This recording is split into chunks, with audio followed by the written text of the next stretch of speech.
मित्रों नमस्कार। सभी के भीतर बैठे हुए परमात्मा को नमन। कहा है किसी विद्वान ने, सफलता सब कुछ एक बार में करने से नहीं मिलती, ये हर दिन सही चीजें करने से आती है। एक बार में सफलता नहीं मिलती, बहुत बड़ी सफलता प्राप्त करने के लिए लगातार प्रयासों की आवश्यकता होती है। हम सोचते हैं हम ही इस धरती पर हैं, और भी जीव इस पृथ्वी पर रहते हैं, उनकी भी समस्याएं हैं। लेकिन हम सोचते हैं सिर्फ मनुष्य हैं और उनकी समस्याएं ही इस धरती पर मौजूद हैं। जो भी समस्याएं हैं मनुष्य के लिए हल की जाना है। बाकी दूसरे जीव, पेड़ पौधे, वे अपनी समस्याएं लेकर कहाँ जाएंगे? हमें उनके बारे में भी सोचना चाहिए। चीज़ें जब हमारे कंट्रोल में, हमारे बस में नहीं होती हैं तो हम बेचैन हो जाते हैं। एक अमेरिका के महान फिल्म निर्माता ने यह बात कही है।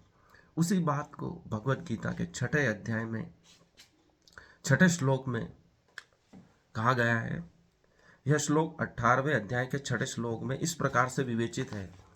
भगवान अर्जुन से कहते हैं, पार्थ, इन यज्ञ, दान और तप रूपी कर्मों को तथा दूसरे अन्य कर्मों को आसक्ति और फलों की इच्छा का त्याग करके करना चाहिए। यह मेरा निश्चित किया हुआ उत्तम मत है। हमारे जो भी यज्ञ, दान और तप रूपी कर्म हैं, उनको आसक्ति और फल की इच्छा त्याग कर करना चाहिए। पूरी भगवत गीता में कर्म फल की इच्छा का त्याग का महत्व बताया है, लेकिन अंतिम 18वें अध्याय में आसक्ति को भी त्याग करने की बात भगवान करते हैं। तो यह एक बहुत बड़ी बात है। यदि इसको कोई समझ जाता है तो पूरे जीवन को आनंद से बिता सकता है। भगवान इस सूत्र में कहते हैं, चाहे हम सात्विक कर्मों को करें या अन्य किसी कर्मों को, उनको करने का भाव निरासक्ति ही होना चाहिए। तभी हमें वह बंधन मुक्त कराने का आधार बनते हैं। भगवान यहाँ कर्मों के फल के प्रति भी त्याग का भाव रखने का संदेश देते हैं। जो कर्म किया है और उसका जो फल प्राप्त होता है, उसको भी त्याग कर दो। अर्थात हर प्रकार से निरासक्त भाव में रहो। चाहे फल अच्छा मिले या बुरा मिले, उसके प्रति लगाव मत पैदा करो। वह लगाव ही आसक्ति है। आसक्ति ही पुनर्जन्म का कारण बनती है। किसी भी चीज से हम आसक्ति रखते हैं तो अनायास उससे जुड़ जाते हैं। क्वांटम इंटेलिगेंट का आधार ही यही है, क्योंकि उस कण की आसक्ति अरबों खरबों किलोमीटर दूर पड़े हुए कण से भी है।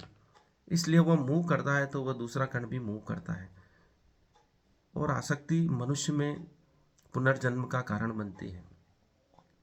भरत मुनि हिरण के प्रति आसक्त थे तो उनका अगला जन्म हिरण के रूप में हुआ, ऐसा कथाओं में वर्णन है। अर्थात आसक्ति चाहे किसी भी वस्तु के प्रति हो, व्यक्ति के प्रति हो, वह दुख ही देती है, ऐसा भगवान कृष्ण का कहना है। कृष्ण कर्मों के फल के प्रति भी त्याग का भाव रखने का संदेश देते हैं। उनको करने के प्रति भी निरासक्ति के भाव को अपनाने को कहते हैं।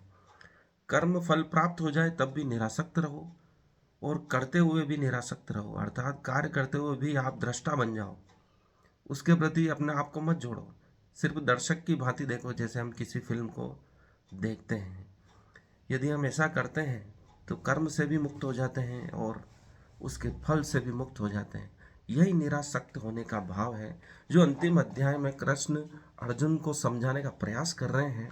उनका अंतिम उद्देश्य यही है कि आप कर्म करें, उसके फल से भी मुक्त रहें, कर्म से भी मुक्त रहें।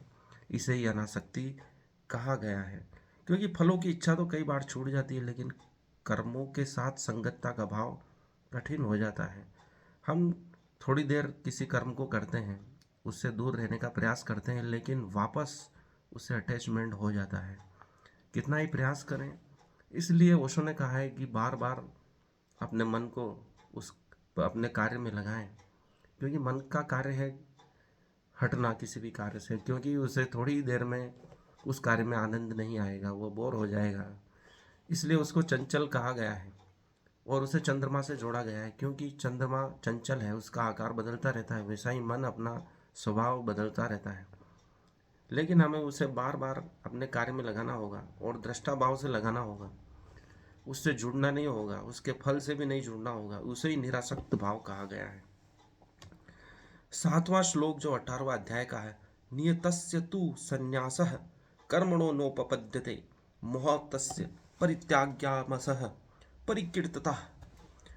नियतस्य तु संन्यासः कर्मणः न उपपद्यते मोहात् तस्य परित्यागः तामसः परिकीर्ततः। तू का अर्थ है परंतु, नियतस का अर्थ है नियत, कर्मण का अर्थ है कर्म का, संन्यास का अर्थ है स्वरूप से त्याग। उचित नहीं है इसलिए, न उपपद्यते मोहात अर्थात मोह के कारण, तस्य अर्थात उसका, परित्याग अर्थात त्याग कर देना, तामस अर्थात तामस कलुषित कर्म, बुरे कर्म, अंधकारमय कर्म, परिकीर्ततः अर्थात त्याग कहा गया है। अर्थात पूरे श्लोक का अर्थ है नियत कर्म का तो त्याग करना उचित नहीं है, उसका मोहपूर्वक त्याग करना तामसिक कहा गया है। जिसके भी शास्त्रोक्त विहित कर्म है वे नियत कर्म कहलाते हैं, क्योंकि वो हमारे कर्तव्य कर्म कहलाते हैं। उनको त्याग देने पर उनका दुष्परिणाम अनेकों भुगतना पड़ता है। हमारे जो नियत कर्म है, अमेरिका में कहावत है, आप उठते ही अपने नियत कर्म शुरू कर दें। उठते ही अपना बिस्तर की घड़ी करो और उसे उचित स्थान पर रखो। यदि आप उठते ही नियत कर्म को प्रारंभ कर देंगे, अर्थात जो आपके रोजाना के कार्य हैं उसे शुरू कर देते हो, तो आपका हर क्षण आनंद से निकलेगा, क्योंकि आप अपने नियत कर्म को नहीं छोड़ रहे हो। यदि उसको मोह पूर्वक भी हम छोड़ते हैं, त्याग करते हैं, तो वापस हमें वो आबद्ध कर लेता है। जैसे किसी चुंबक से किसी कण को हम दूर करते हैं, लोहे को दूर करते हैं, वह दूर तो चला जाएगा बलात् प्रयास करने से, लेकिन जब उसे पास लाएंगे तो और तीव्र गति से वह चिपक जाएगा चुंबक से। इसलिए कहा गया है तुलसीदास जी ने, जड़ चेतन ही ग्रंथि परि गई, यद्यपि मृषा छूटत कठिनई, तब ते जीव भयो संसारी, छूट न ग्रंथि होय सुखारी। श्रुति पुराण बहु कहु उपाई, छूट न अधिक अधिक अरुझाई। अर्थात जड़ चेतन की गांठ जहाँ पड़ गई है, वह गांठ तो मिथ्या है, पर उसे सुलझाना कठिन सा हो गया है। जब से गांठ पड़ गई है, तब से यह जीव संसारी बन गया है। वह गांठ छूटती नहीं और यह जीव सुखी होता नहीं। श्रुति और पुराणों में इसके अनेक उपाय कहे गए हैं, मगर यह गांठ छूटने के बजाय अधिक से अधिक पक्की होती जाती है। इसलिए भगवान आंतरिक त्याग को मूल बताते हुए बाह्य त्याग को तामसिक ठहराते हैं, अर्थात भीतरी भाव से भी हमें त्याग कर देना चाहिए। जैन परंपरा में त्याग का बड़ा महत्व है। एक एक वस्तु का, खाद्य पदार्थ का प्रतिवर्ष वे त्याग करते हैं। उससे आंतरिक त्याग भी उत्पन्न होता है और अंत में वे पूर्णतः निर्मुक्त भाव से जीवन यापन करते हैं। कई लोग कर्मों को छोड़ देने को ही त्याग मान लेते हैं, क्योंकि वे प्रत्यक्ष त्याग दिखाई पड़ता है, परंतु भगवान कहते हैं कि आंतरिक त्याग करो। वासना आसक्ति के त्याग को ही सच्चा त्याग माना जाता है, क्योंकि यही हमारे जन्म मृत्यु कर्म बंधन का कारण है। अर्जुन की आसक्ति अपने परिवार वालों से थी। द्रोणाचार्य, भीष्म पितामह जो युद्ध के समय सामने खड़े दिखाई दे रहे थे, उनसे उनको आसक्ति हो गई थी, मोह उत्पन्न हो गया था। इसलिए कृष्ण का प्रयास ये है कि सब प्रकार के मोह से वह मुक्त हो जाए, कर्म से मुक्त हो जाए।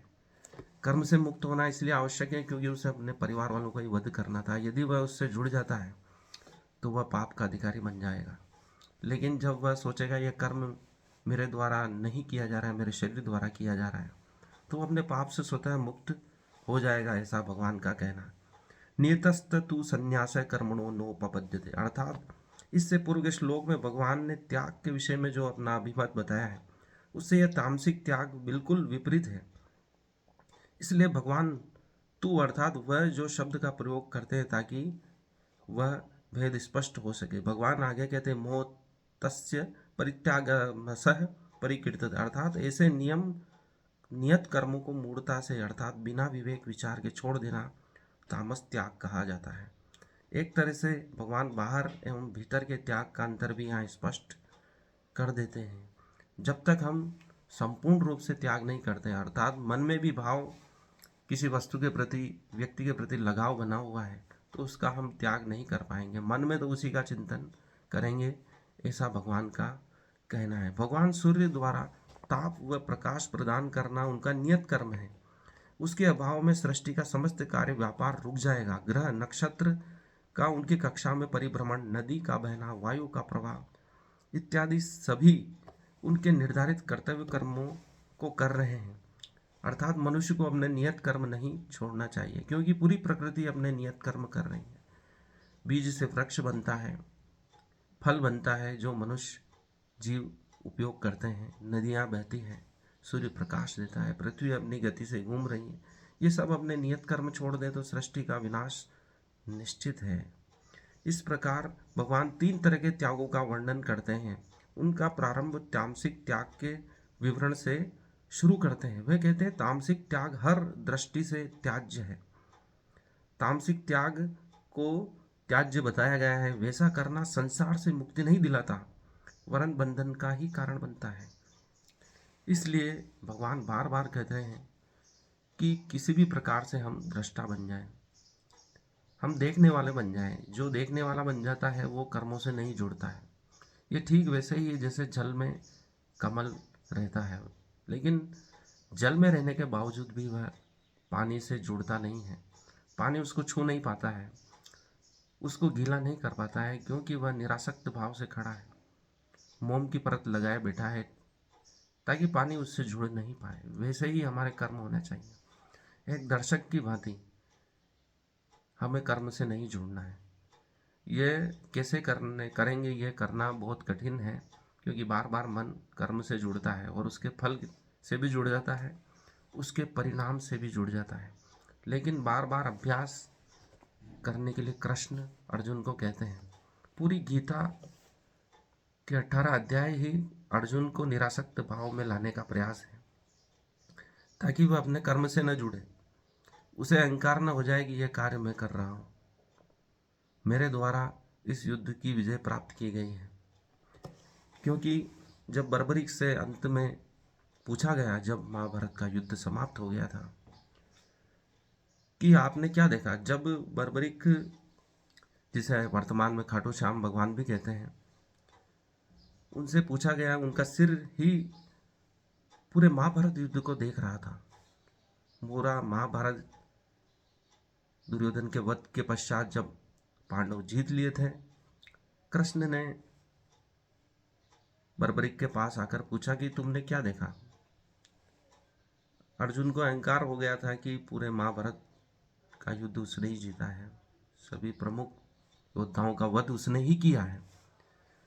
तो बर्बरीक ने कहा कि पूरे महाभारत में मुझे कृष्ण ही कृष्ण दिखाई दे रहे थे, वही सभी योद्धाओं का वध कर रहे थे, उनका ही चक्र चारों तरफ घूमता हुआ मुझे दिखाई दे रहा था कि वही सभी सेनाओं का विनाश कर रहा है, वापस उनके पास लौट के आ रहा है, और वे ही पूरे महाभारत युद्ध का संचालन कर रहे हैं। इससे अर्जुन का अहंकार जाता रहा कि ये कृष्ण के बिना संभव नहीं था। यदि भगवान साथ में नहीं होते तो इतने महान योद्धाओं को जीतना असंभव था। और जैसे ही अर्जुन रथ से उतरा तो भगवान ने कहा कि पहले तू उतर। अर्जुन जैसे ही रथ से उतरा और भगवान रथ से उतरे तो वह भगवान का रथ, जो अर्जुन का रथ था, पूरा भस्म हो चुका था। उसमें अग्नि लग गई और धाए धाए करके वह जलने लगा। तो अर्जुन ने पूछा कि ये आपके उतरते ही रथ क्यों जल गया। तो भगवान ने कहा कि यह उन महान योद्धाओं के दिव्यास्त्रों से पहले ही जल चुका था। मैंने ही इसे अपनी शक्ति से रोक रखा था ताकि यह युद्ध तू कर सके और इस युद्ध को समापन की ओर ले जा सके, वरना इतने महान दिव्यास्त्रों से इसका बचना संभव नहीं था। उस समय भी कृष्ण की कृपा सामने प्रकट होती है कि कैसे भगवान ने पूरे कार्य को संभाले रखा था। ऐसे ही पूरी सृष्टि का संचालन परमात्मा ही कर रहा है, हमें बीच में नहीं आना है। हम सोचते हैं कि हमारे द्वारा कोई कार्य सिद्ध होता है। किसी कार्य की सफलता में परमात्मा का बहुत बड़ा आशीर्वाद है, क्योंकि यदि आप कोई कार्य करते हैं, उसमें कोई बाधा आ जाती है, प्रकृति साथ नहीं देती, आप बीमार हो जाते हैं, कोई भी कारण ऐसा हो सकता है जिससे आप उस कार्य को नहीं कर पाए, सफल नहीं हो पाए, लेकिन परमात्मा ही है कि पूरा वातावरण बनाता है कि आप सफल हो जाएं। और आप सफल होने के बाद अहंकार करते हैं कि ये सफलता मेरे द्वारा प्राप्त की गई है।